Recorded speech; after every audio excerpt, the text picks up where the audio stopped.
Comcast Newsmakers. I'm Ellee Pai Hong, and we are coming to you from the state capitol in Springfield, Illinois.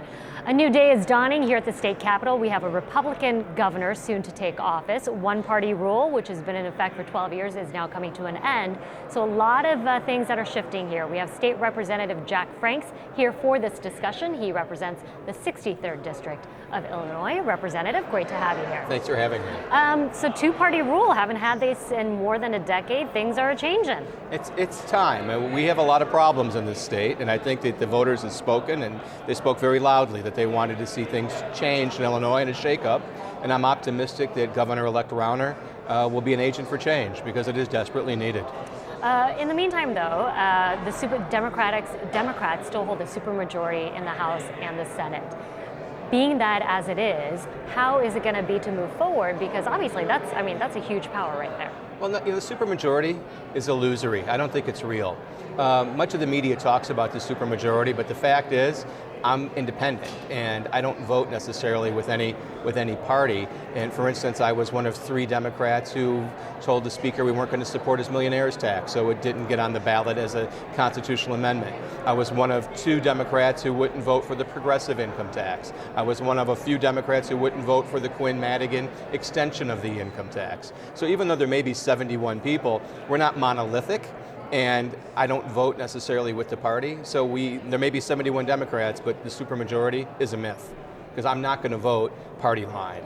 So I think that the governor-elect will have a lot of people who are going to help him from both sides of the aisle, and he's going to need it. And he's already reached out to you, that hand, to work toward that end. Yeah, absolutely. Yeah. I'm very impressed with, he's done more in his short time than his predecessors, both of them did.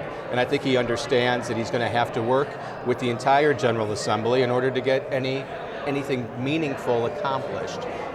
Let's assume that the Speaker says to Governor Rauner, we're going to give you 30 votes on whatever bill it might be.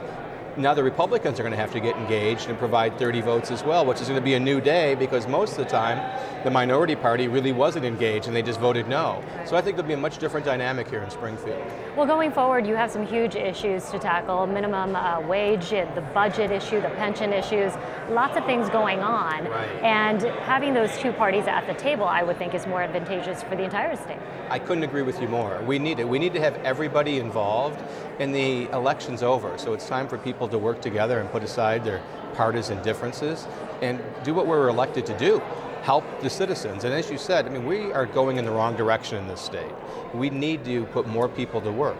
We need to have a better tax system. We got to stop picking winners and losers at the corporate level and giving special tax credits to many corporations that don't even pay taxes and then fire tax-paying Illinoisans. We need to consolidate some of our local governments, which is very difficult because in some of the southern part of the state, they're all Republican controlled, and that's the only vestige of patronage they have. So we have to rethink how we do government. I think we should be consolidating school districts.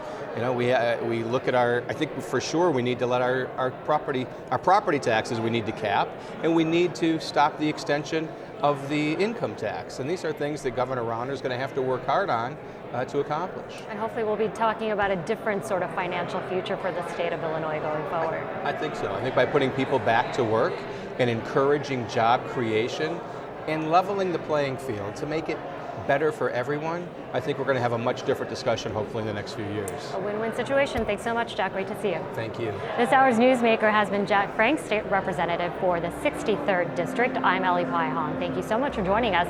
We'll see you next time on Comcast Newsmakers.